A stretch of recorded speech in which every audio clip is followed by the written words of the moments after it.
जय हिंद साथियों, आप सभी को मेरा नमस्कार है। साथ ही सिट स्टडी पॉइंट में आप सभी का स्वागत है, अभिनंदन है। दोस्तों, कल के क्लास में हम लोग जनरेशन ऑफ कंप्यूटर के बारे में स्टडी किए थे। 5 जनरेशन होते हैं कंप्यूटर के, जिसमें स्टेप बाय स्टेप आप लोगों को कौन से जनरेशन में कौन सा कंप्यूटर का प्रयोग हुआ था, कौन से हार्डवेयर टेक्नोलॉजी का प्रयोग हुआ था, कौन से सॉफ्टवेयर का प्रयोग हुआ था, आपका कौन से मेमोरी के रूप में प्रयोग हुआ था, कौन से जनरेशन में, कौन से जनरेशन का कौन सा क्या स्पीड था, इस सब के बारे में आपको बता दिए थे। उसके बाद फर्स्ट जनरेशन के बारे में आपको विस्तृत रूप से जानकारी दिए थे। जो भी मित्र इस वीडियो को नहीं देखे हैं तो वो लोग जाके मेरे चैनल के प्ले लिस्ट में, वीडियो के प्ले लिस्ट में जाके देख सकते हैं, या इसका लिंक मैं वीडियो को डिस्क्रिप्शन में डाल दूँगा। आप लोग डायरेक्टली वहाँ से जाके देख सकते हैं। तो दोस्तों, आज का क्लास स्टार्ट करते हैं हम लोग यहाँ से सेकेंड जनरेशन से। दोस्तों, यहाँ पे सेकेंड जनरेशन है। सेकेंड जनरेशन आपका क्या है? सेकेंड जनरेशन का हिंदी होता है दूसरी पीढ़ी। तो सेकेंड जनरेशन आपका 1955 से लेकर 1964 के बीच में है।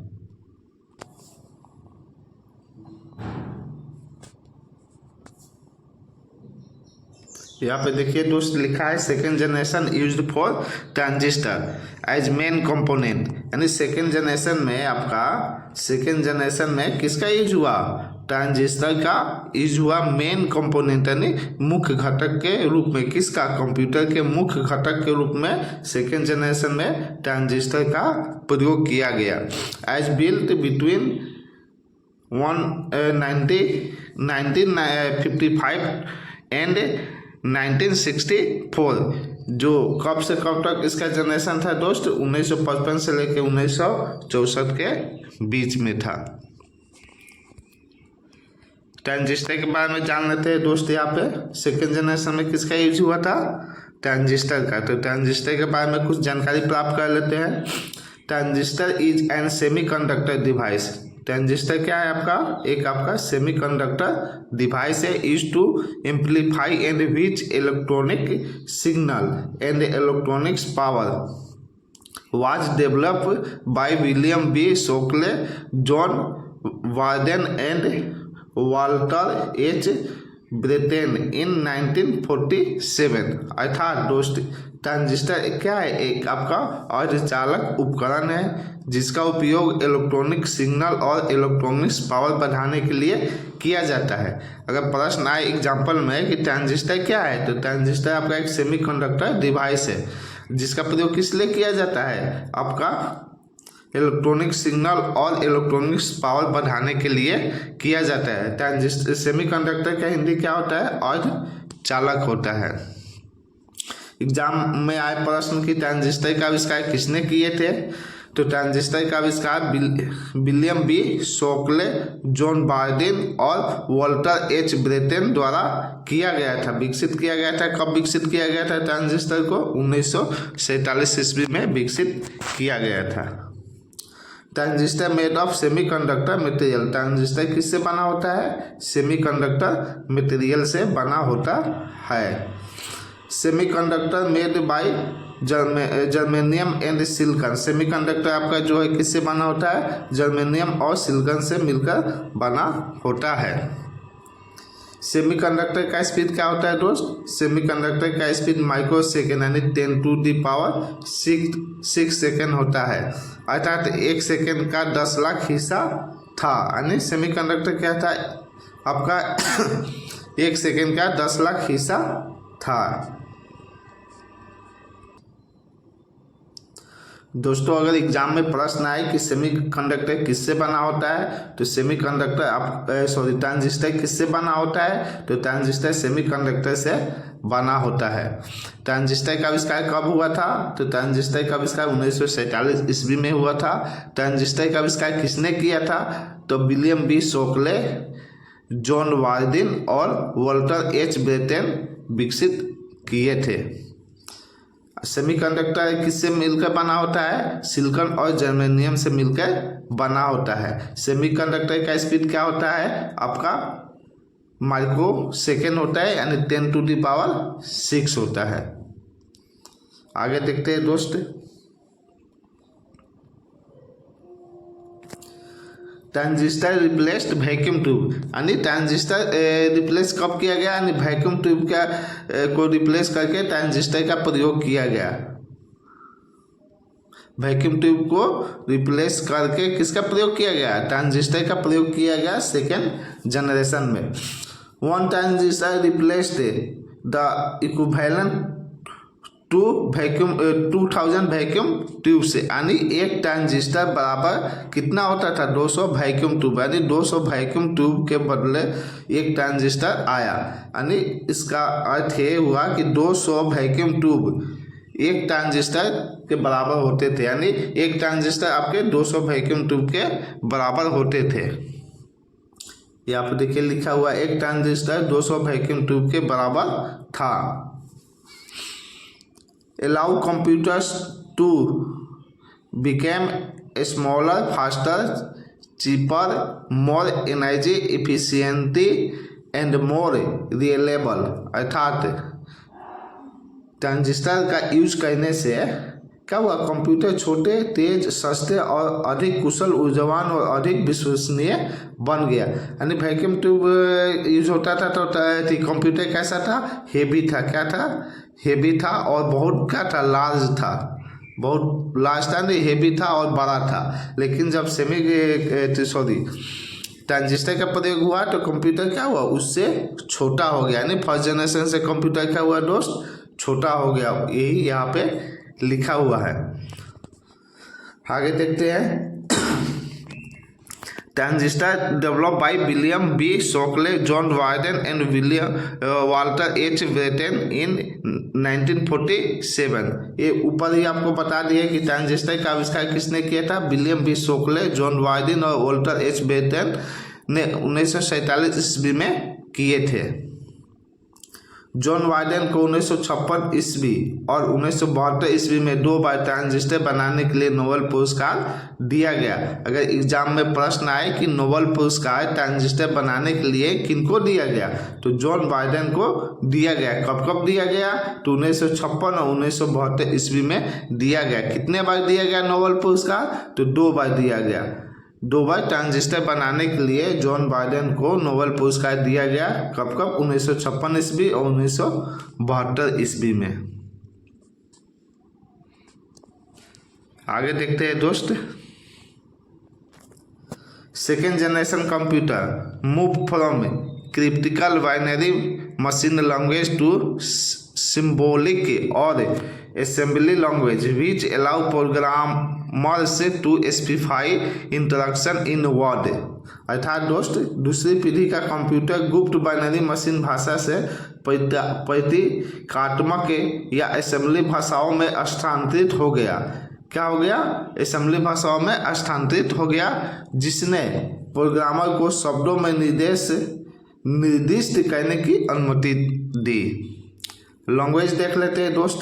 Second generation computer was used for assembly language, यानी सेकेंड जनरेशन में कंप्यूटर में क्या कौन सा लैंग्वेज यूज हुआ? असेंबली लैंग्वेज यूज हुआ। फोर्ट्रान यूज हुआ। फॉर्मूला ट्रांसलेटर होता है फोर्ट्रान। लॉग यानी एल्गोरिथम एंड कोबोल, यानी कोबोल का फुल फॉर्म क्या होता है दोस्त? Common business oriented language. ETC का हाई लेवल लैंग्वेज का प्रयोग किस में हुआ? सेकेंड जनरेशन में हुआ। दूसरी पीढ़ी के कंप्यूटर में भाषा, यहाँ पे देखिए दूसरी, अर्थात इसका हिंदी यहाँ पे है। दूसरी पीढ़ी के कंप्यूटर में क्या हुआ? भाषा, असेंबली भाषा और हाई लेवल भाषा का उपयोग किया जाता था।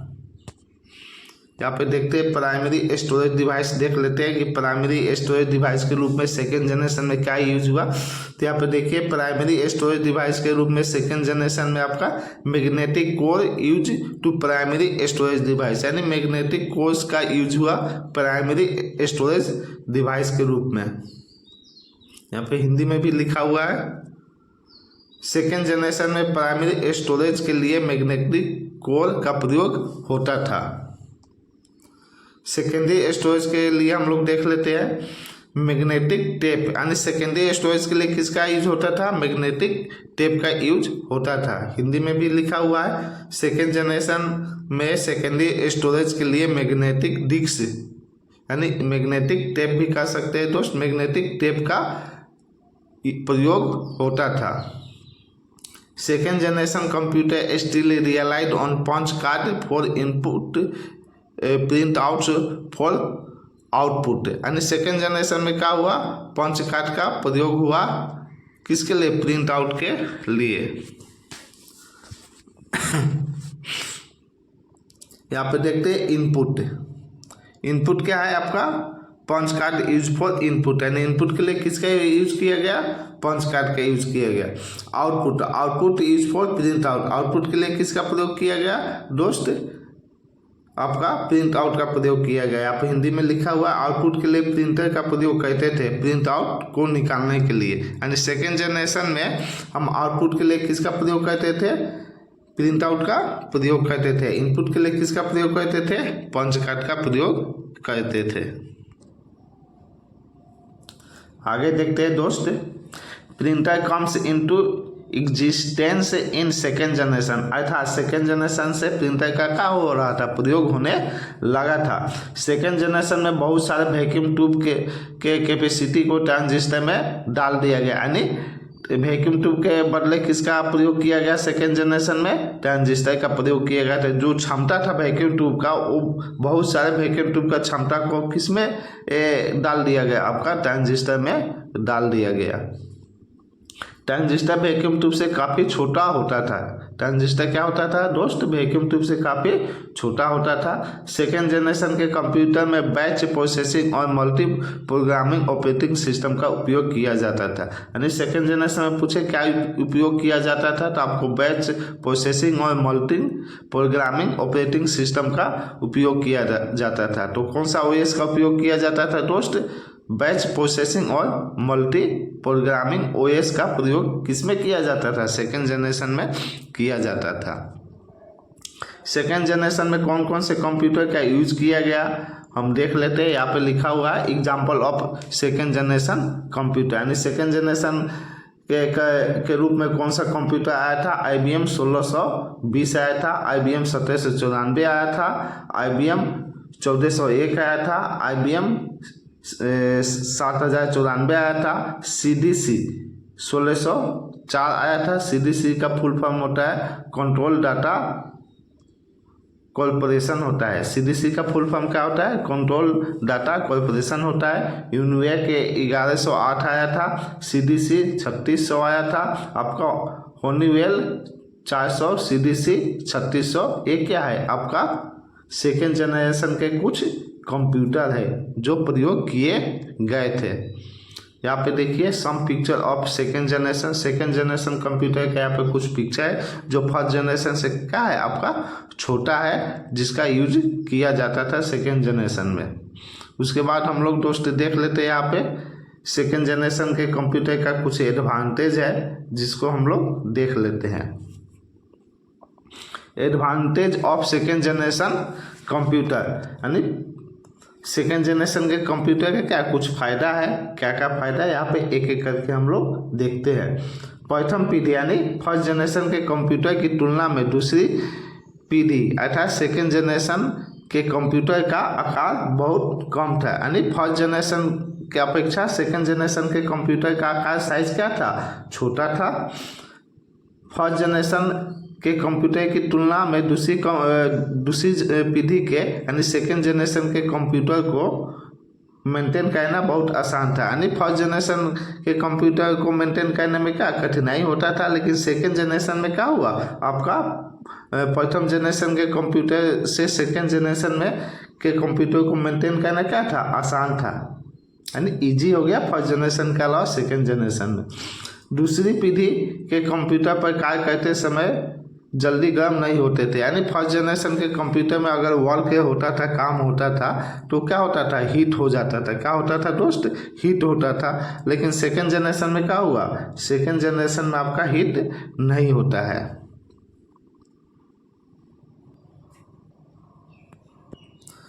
सेकेंड जनरेशन के कंप्यूटर में बिजली कम खर्च होते थे। यानी फर्स्ट जनरेशन के अलावा सेकेंड जनरेशन में क्या होता था, बिजली का खपत कम होता था। आगे यहाँ पे देखते हैं दोस्त,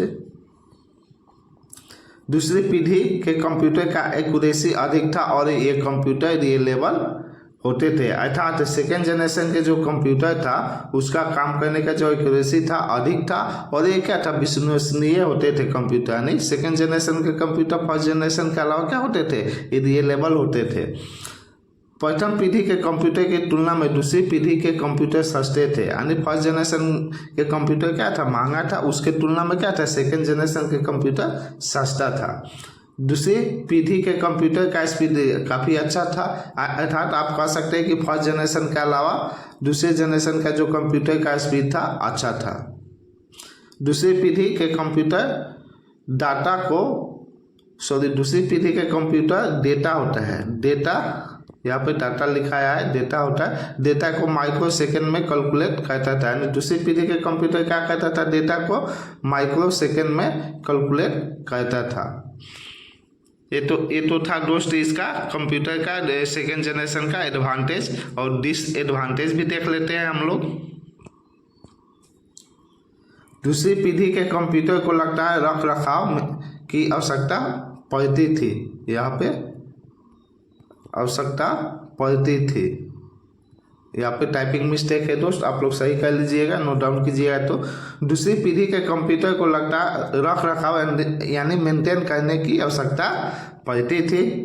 दूसरी पीढ़ी के कंप्यूटर गर्मी कम पैदा करता था, परंतु ठंडा रखने के लिए एसी का प्रयोग पड़ता था। यानी फर्स्ट जनरेशन के कंप्यूटर को क्या होता था, काफ़ी हीट होता था। क्या होता था दोस्त, हीट होता था, तो उसको ठंडा करने के लिए किसका यूज हम लोग करते थे, एसी का यूज किया जाता था उस समय।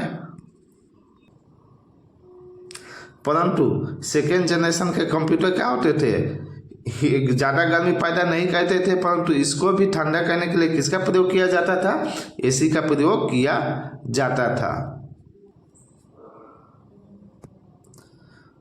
दूसरी पीढ़ी के कंप्यूटर का प्रयोग कुछ विशेष कार्य को करने के लिए किया जाता था। दूसरी पीढ़ी के कंप्यूटर भी प्रथम पीढ़ी के कंप्यूटर की तरह इनपुट के लिए पंच कार्ड का प्रयोग करते थे। यानी फर्स्ट जनरेशन में हम किसका प्रयोग करते थे इनपुट के लिए, पंच कार्ड का प्रयोग करते थे। लेकिन दूसरे जनरेशन में भी हम इनपुट के लिए किसका प्रयोग करते थे, पंच कार्ड का ही प्रयोग करते थे। तो दोस्तों ये सेकेंड जनरेशन था। सेकेंड जनरेशन के बाद में एक एक जो महत्वपूर्ण जानकारी था आप लोग को सब अवेलेबल हम करा दिए, पढ़ा दिए। अगर पूछे कि सेकेंड जनरेशन कब से कब तक था, तो आप 1955 से 1964 ईस्वी तक बता सकते हैं। उसके अलावा अगर एग्जाम में प्रश्न आए कि सेकेंड जनरेशन में किसका यूज हुआ था, तो सेकेंड जनरेशन में ट्रांजिस्टर का यूज हुआ था। ट्रांजिस्टर का आविष्कार कब हुआ था, तो 1947 में हुआ था। ट्रांजिस्टर को किसने आविष्कार किया था, तो William B Shockley, John Bardeen और वॉल्टर एच ब्रिटेन द्वारा विकसित किया गया था। कब, 1947 ईस्वी में विकसित किया गया था। ट्रांजिस्टर किससे मिलकर बना होता है, तो ट्रांजिस्टर सेमीकंडक्टर से मिलकर बना होता है।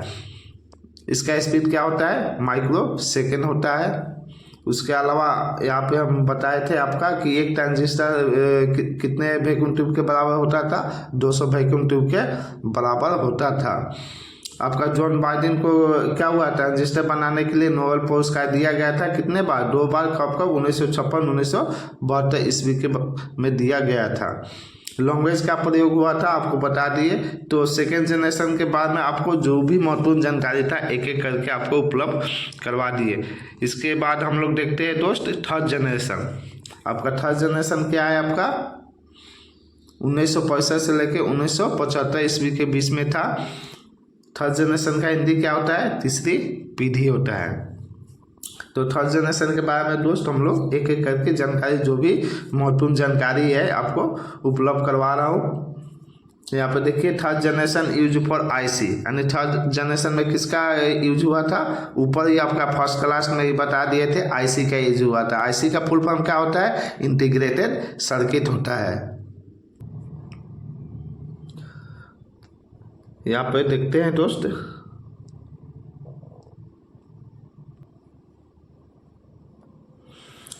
Third generation use for IC chip as main component of computer and was built between 1965 and 1975, यानी थर्ड जनरेशन में मेन कंपोनेंट के रूप में किसका प्रयोग किया गया, आईसी का। इसका क्या जनरेशन था, थर्ड जनरेशन का क्या अवधि था आपका 1965 से लेकर 1975 ईस्वी था। IC stand for integrated circuit, IC का फुल फॉर्म क्या होता है आपका, एग्जाम में अगर प्रश्न आए कि आईसी का फुल फॉर्म क्या होता है तो इंटीग्रेटेड सर्किट होता है। IC was developed by J.S. Kilby in 1958। IC का प्रयोग आविष्कार, आईसी का पिता किसको कहते हैं आपका, J.S. किल्बी को कहते हैं, जो आईसी का आविष्कार कब किए थे 1958 ईस्वी में। तो अगर प्रश्न आए एग्जाम में कि आईसी का आविष्कार किसने किया था तो J.S. किल्बी ने किए थे। कब किए थे, 1958 ईस्वी में किए थे। यहाँ पे हिंदी में भी लिखा हुआ है दोस्त, आईसी का आविष्कार जैक एस किल्बी ने सन 1958 ईस्वी में किए थे। आईसी क्या होता है आपका, अर्धचालक होता है, यानी सेमीकंडक्टर से बना होता है, यानी कई आईसी सिलिकॉन से भी लिखा हुआ होता है कि आईसी किससे बना होता है, सिलिकॉन से बना होता है। सेमीकंडक्टर सिलिकॉन और जर्मेनियम से बना होता है। सेमीकंडक्टर किससे बना होता है, सिलिकॉन और जर्मेनियम से बना होता है। आईसी सिलिकॉन से मिलकर बना होता है। वही पता है दोस्त, कहीं ये भी आपको मिल सकता है कि आईसी सेमीकंडक्टर से बना होता है और आईसी सेमीकंडक्टर सिलिकॉन से मिलकर बना होता है। सिलिकॉन एक सेमीकंडक्टर मटेरियल है। सिलिकॉन क्या है आपका, एक सेमीकंडक्टर मटेरियल है। आईसी एक प्रकार का चिप है जो सिलिकॉन से मिलकर बना होता है, जिस कारण इसे सिलिकॉन चिप भी कहा जाता है। आईसी क्या है आपका दोस्त, एक प्रकार का चिप है जो किससे मिलकर बना होता है, सिलिकॉन से मिलकर बना होता है, जिसे सिलिकॉन चिप भी कहा जाता है। भारत में बेंगलोर को silicon city, valley of silicon के नाम से जानते हैं। यानी एग्जाम में प्रश्न आए कि सिलिकॉन सिटी किसको कहते हैं भारत में, तो बेंगलोर को कहते हैं। या वैली ऑफ सिलिकॉन के नाम से किसको जानते हैं, आप बेंगलोर को जानते हैं। यानी बेंगलोर को सिलिकॉन ऑफ सिटी या वैली ऑफ सिलिकॉन के नाम से भी जानते हैं। आईसी 3 भागों में बांट सकते हैं, यानी आईसी को कितने भाग में बांट सकते हैं, आईसी को 3 भाग में बांट सकते हैं। यहाँ पे देखिए SSI, MSI, LSI, यानी आईसी को कितने भाग में हम लोग बांट सकते हैं दोस्त, 3 भाग में बांट सकते हैं। SSI यानी SSI का फुल फॉर्म होता है स्मॉल स्केल इंटीग्रेशन। MSI का फुल फॉर्म होता है मीडियम स्केल इंटीग्रेशन। LSI का फुल फॉर्म होता है लार्ज स्केल इंटीग्रेशन। तो अगर एग्जाम में आए कि आईसी को कितने भाग में बांटा जा सकता है, तो 3 भाग में बांटा जा सकता है। एक आईसी के अंदर लगभग 100 ट्रांजिस्टर के कैपेसिटी को डाल देंगे या डालते हैं तो उसे SSI कहते हैं। अगर प्रश्न आए कि SSI किसे कहते हैं, MSI किसे कहते हैं, LSI किसे कहते हैं, या कोई आपसे पूछे कि SSI क्या होता है, यानी 100 ट्रांजिस्टर के कैपेसिटी को क्या कहते हैं, डाला जाता है एक आईसी में, तो उसको हम कहते हैं SSI कहते हैं। उसके बाद MSI किसे कहते हैं, MSI क्या होता है, यानी 1000 ट्रांजिस्टर के जो क्षमता होता है, कैपेसिटी होता है, उसको आईसी में डाला जाता है तो उसको हम MSI कहते हैं। LSI किसे कहते हैं, LSI क्या होता है, LSI यहाँ पर देखिए एक आईसी के अंदर लगभग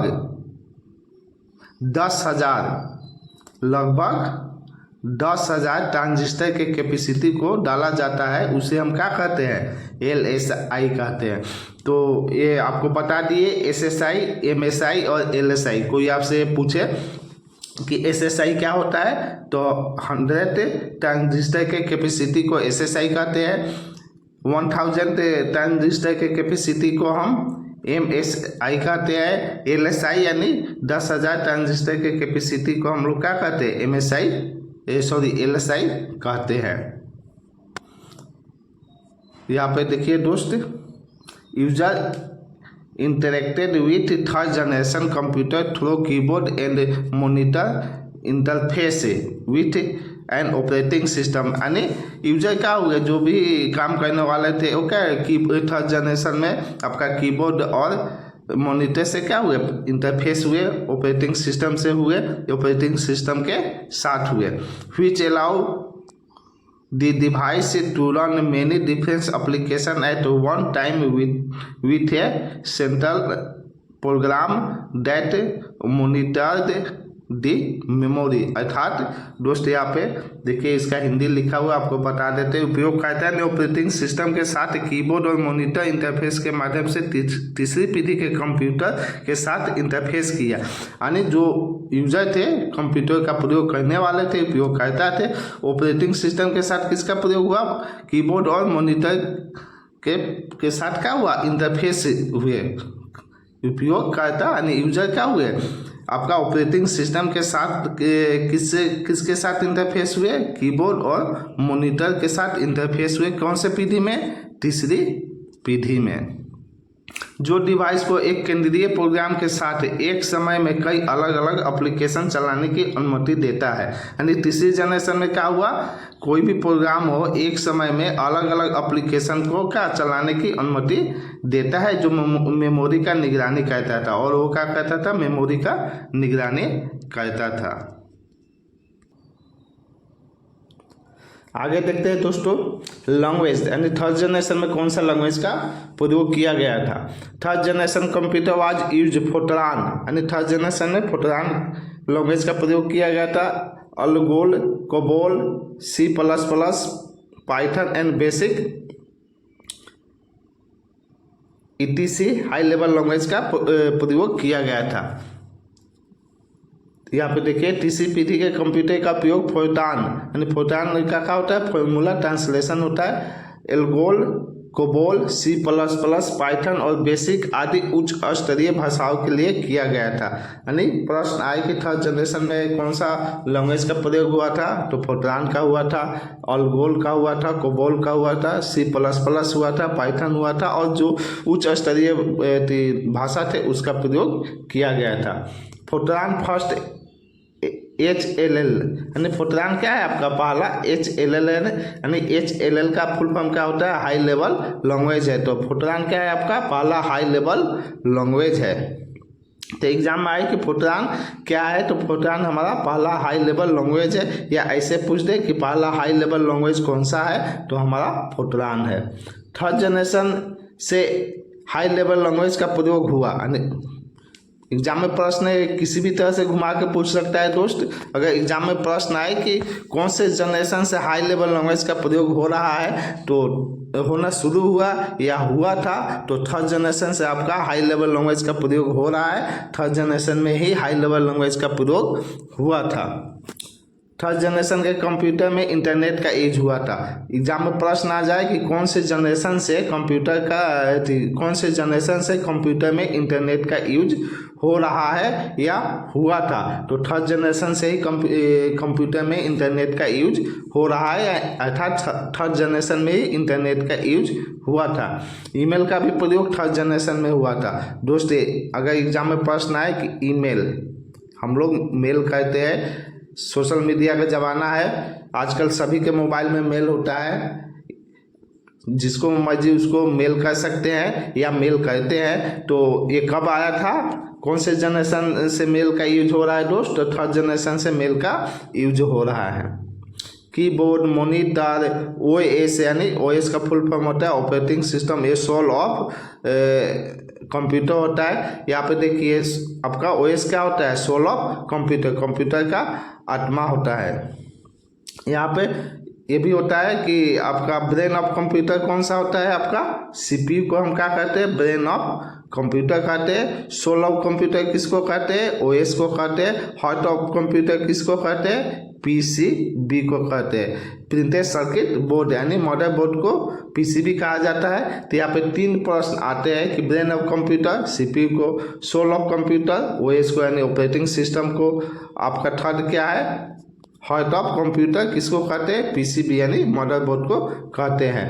तो यहाँ पे देखिए क्या लिखा हुआ है दोस्त, कीबोर्ड मॉनिटर ओएस यानी operating system interfaced with third generation, यानी कीबोर्ड मॉनिटर और ऑपरेटिंग सिस्टम का प्रयोग थर्ड जनरेशन में होने लगा था। अगर प्रश्न आए कि कीबोर्ड का, मॉनिटर का या ऑपरेटिंग सिस्टम का, पूछ दे कि कीबोर्ड का प्रयोग कौन से जनरेशन से हो रहा है या कौन से जनरेशन में हुआ था, तो थर्ड जनरेशन से हो रहा है और थर्ड जनरेशन में हुआ था। मॉनिटर का प्रयोग कौन से जनरेशन से हो रहा है, तो थर्ड जनरेशन से हो रहा है। ओएस का प्रयोग कौन से जनरेशन से हो रहा है, तो थर्ड जनरेशन से हो रहा है। तो यहाँ पे आपको काफ़ी डीपली पढ़ा रहा हूँ दोस्त, तो आप लोग यहाँ पे ध्यानपूर्वक पढ़िएगा। एक एक पॉइंट आपको पढ़ा रहा हूँ, कहीं से भी किसी भी किताब से या कहीं से भी नहीं छूटेगा। आप लोग यहाँ पे एक एक पॉइंट को ध्यान से पढ़िएगा। कीबोर्ड का आविष्कार थर्ड जनरेशन में, भले कीबोर्ड का यूज कब हुआ था, थर्ड जनरेशन में। मॉनिटर का यूज कब हुआ था, थर्ड जनरेशन में। ओएस का यूज कब हुआ था, थर्ड जनरेशन में। ईमेल का यूज कब से हो रहा है, थर्ड जनरेशन में। इंटरनेट का यूज कब से हो रहा है, थर्ड जनरेशन में। हाई लेवल लैंग्वेज का यूज कब से हो रहा है, थर्ड जनरेशन में। फर्स्ट हाई लेवल लैंग्वेज कौन सा है, फोर्ट्रान है। तो यहाँ पे देखिए थर्ड जनरेशन में बहुत सारा आपको यूज हुआ है। बहुत ही इम्पोर्टेंट ये टॉपिक है थर्ड जनरेशन, अब बहुत चीज़ का यहाँ पे यूज हुआ है। तो इसको आप लोग ध्यानपूर्वक नोट डाउन कर लीजिएगा और पढ़िएगा। कंप्यूटर स्पीड टाइम यानी कंप्यूटर का जो स्पीड टाइम था, कंप्यूटर का जो स्पीड था आपको फर्स्ट क्लास में ऊपर बताए थे, यानी नैनो सेकेंड था। नैनो सेकेंड दैट मीन्स 10⁹ यानी थर्ड जनरेशन के कंप्यूटर का क्या स्पीड था, नैनो सेकेंड था। यहाँ पर देखिए अर्थात थर्ड जनरेशन कंप्यूटर में कंप्यूटेशन टाइम नैनो सेकेंड था, यानी बिलियन था। यानी नैनो सेकेंड को हम लोग क्या कर सकते हैं, बिलियन कर सकते हैं। आगे देखते हैं दोस्त।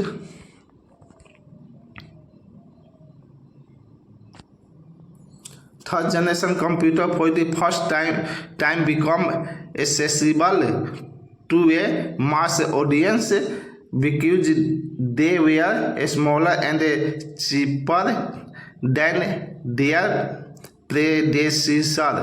यानी यहाँ पे अर्थात इसका क्या हुआ, तीसरी पीढ़ी के कंप्यूटर पहली बार बड़े पैमाने पर दर्शकों के लिए सुलभ हो गए। यानी तीसरी पीढ़ी में जो कंप्यूटर थे ऑडियंस के लिए बड़े पैमाने पे क्या हुआ था, सुलभ हो गया था, यानी आ गया था, क्योंकि वे अपने पूर्ववर्ती अर्थात पिछले पीढ़ी के कंप्यूटर की तुलना में छोटे और सस्ते हो गए थे। यानी जो तीसरी जनरेशन के कंप्यूटर थे वो फर्स्ट जनरेशन सेकेंड जनरेशन के कंप्यूटर की तुलना में क्या था, स्मॉल था यानी छोटा था, और क्या था, सस्ता था। जिससे क्या हुआ, बहुत लोग इसका यूज करने लगे, खरीदने लगे।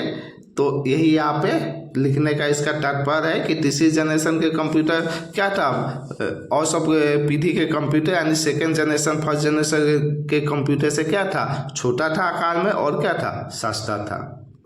Magnetic cores are use to primary storage and magnetic disk for secondary storage in third generation. यानी थर्ड जनरेशन में भी किसका यूज हुआ, आपका प्राइमरी स्टोरेज डिवाइस के रूप में किसका यूज हुआ था, मैग्नेटिक कोर का, और सेकेंडरी स्टोरेज डिवाइस के रूप में किसका हुआ, मैग्नेटिक डिस्क का हुआ था।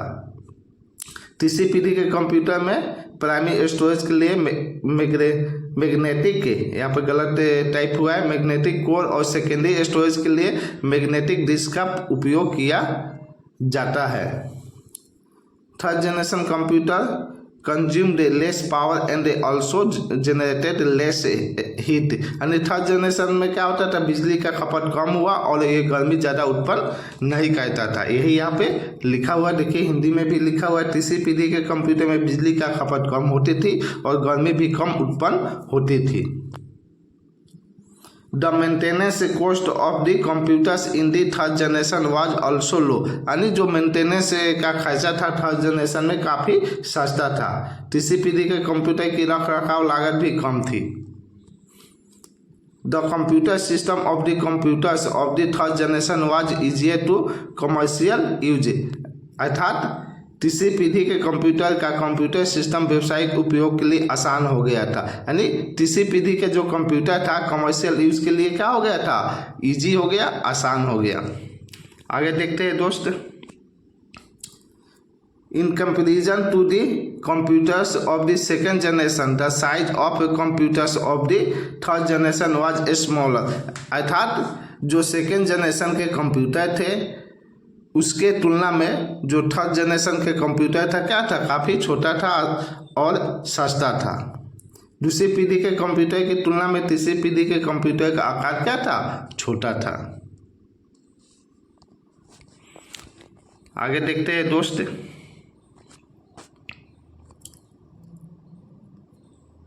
इन comparison to the computers of the second generation the computing time taken by the computers of the third generation was lesser. यानी इसका अर्थ ये हुआ कि दूसरी पीढ़ी के कंप्यूटर की तुलना में तीसरी पीढ़ी के कंप्यूटर में कंप्यूटिंग समय कम लगता था। यानी जो कंप्यूटिंग समय था दूसरी पीढ़ी में लगता था उसके तुलना में तीसरी पीढ़ी में काफ़ी कम लगता था। तीसरी पीढ़ी के कंप्यूटर में टाइम शेयरिंग और मल्टी प्रोग्रामिंग ओएस का उपयोग किया जाता था। यानी अगर एग्जाम में आए कि तीसरी पीढ़ी में कौन सा ओएस का उपयोग किया जाता था तो टाइम शेयरिंग और मल्टी प्रोग्रामिंग का यूज़ किया जाता था। मल्टी प्रोग्रामिंग और टाइम शेयरिंग ओएस का यानी ऑपरेटिंग सिस्टम का यूज किया जाता था। दोस्त आगे देख लेते हैं हम लोग कि थर्ड जनरेशन में कौन कौन सा कंप्यूटर आया था। Example of third generation computer, यानी थर्ड जनरेशन कंप्यूटर का क्या है, कुछ एग्जाम्पल है जो थर्ड जनरेशन के रूप में कंप्यूटर प्रयोग हुए थे। IBM सिस्टम 360 सॉरी क्या है यहाँ पे, IBM सिस्टम 360 यानी IBM सिस्टम 360 है, IBM सिस्टम 3, IBM सिस्टम 7 के एक क्या है कंप्यूटर है जो थर्ड जनरेशन में यूज़ किए गए थे। ICL 2900, यूनिवैक 1108, डेक्स सीरीज PDP 11 यानी PDP का फुल फॉर्म होता है पर्सनल डाटा प्रोसेसर होता है। IBM 370 168, CDC 3600, होनीवेल 6000, TDC 316 यानी TDC का फुल फॉर्म होता है टोरपेडो डाटा कंप्यूटर होता है। ब्रोनोव 6700, कंट्रोल डाटा 3300, 6600 और 7600, NCR 395। ये क्या है, कुछ कंप्यूटर है थर्ड जनरेशन में जो यूज हुए थे। आगे देखते हैं दोस्त, कुछ पिक्चर थर्ड जनरेशन का देखिए। यहाँ पे फर्स्ट जनरेशन के कंप्यूटर का आप लोग पिक्चर देखे होंगे जो काफ़ी बड़ा था और क्या था, हेवी था। उससे छोटा क्या था आपका सेकेंड जनरेशन के कंप्यूटर था और उससे छोटा देखिए यहाँ पे आ गया थर्ड जनरेशन के कंप्यूटर जो आकार में क्या है काफ़ी छोटा है और फर्स्ट जनरेशन सेकेंड जनरेशन से क्या है काफ़ी सस्ता है। थर्ड जनरेशन के कंप्यूटर का कुछ एडवांटेज है, डिसएडवांटेज भी है, उसको भी हम लोग देख लेते हैं। यहाँ पे देखिए advantage of third generation computer. Third generation computer consumed less power and also generated less heat. अर्थात इसका ये हुआ कि तीसरी पीढ़ी के कंप्यूटर में बिजली का खपत कम होती थी। यानी फर्स्ट जनरेशन सेकेंड जनरेशन की तुलना में थर्ड जनरेशन में बिजली का जो खपत था काफ़ी कम था। और फर्स्ट जनरेशन सेकेंड जनरेशन में क्या होता था, कंप्यूटर जो हीट होता था थर्ड जनरेशन में उसके अलावा उसके तुलना में कम हीट होता था। The maintenance cost of computers in the third generation was also low. यानी इसका जो मेंटेनेंस यानी रख रखाव का खर्चा था और सब पीढ़ियों के अलावा तुलना में काफ़ी कम था। तीसरी पीढ़ी और दूसरी पीढ़ी के कंप्यूटर की तुलना में पहली पीढ़ी और दूसरी पीढ़ी के कंप्यूटरों की तुलना में तीसरी पीढ़ी के कंप्यूटर का आकार क्या था, छोटा था। यानी साइज में क्या था आपको ऊपर ही यहाँ पे पिक्चर में ही बता दिए। ये पिक्चर कंप्यूटर का देखिए, ये क्या है आपका कंप्यूटर का पिक्चर है जो फर्स्ट जनरेशन और सेकेंड जनरेशन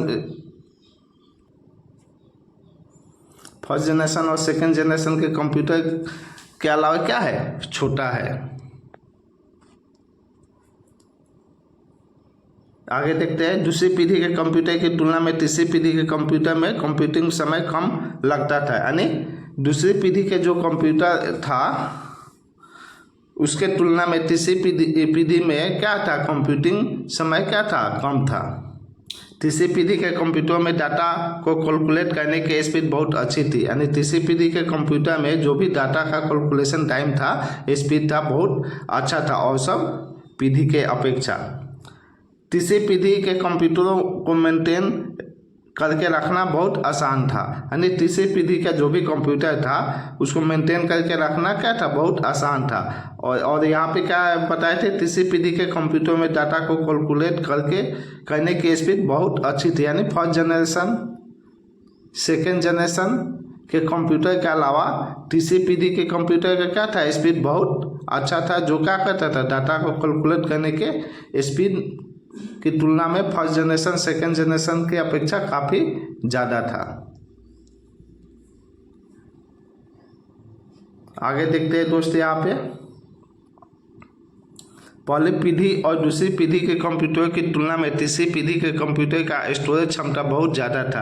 यानी पहली पीढ़ी के कंप्यूटर जो थे, दूसरी पीढ़ी के कंप्यूटर थे, उसकी तुलना में तीसरी पीढ़ी के कंप्यूटर का जो स्टोरेज क्षमता था बहुत ज़्यादा था। यानी दोनों पीढ़ियों की अपेक्षा तीसरी पीढ़ी के स्टोरेज क्षमता काफ़ी ज़्यादा था। तीसरी पीढ़ी के कंप्यूटर में प्रोग्रामिंग करना बहुत आसान था। यानी तीसरी पीढ़ी के कंप्यूटर में क्या था, प्रोग्रामिंग करना आसान था। तीसरी पीढ़ी के कंप्यूटर में हाई लेवल लैंग्वेज सपोर्ट करता था। तो एग्जाम में प्रश्न आए कि तीसरी पीढ़ी के कंप्यूटर में क्या सपोर्ट करता था, तो हाई लेवल लैंग्वेज सपोर्ट करता था। तीसरी पीढ़ी के कंप्यूटर में कौन सा लैंग्वेज सपोर्ट करता था दोस्त, हाई लेवल लैंग्वेज सपोर्ट करता था। ये तो था आपका दोस्त डिसएडवांटेज था कंप्यूटर का। अब देख लेते हैं हम लोग डिसएडवांटेज, यानी कंप्यूटर के डिसएडवांटेज के बारे में जान लेते हैं। यहाँ पे देखिए, disadvantage of third generation computer.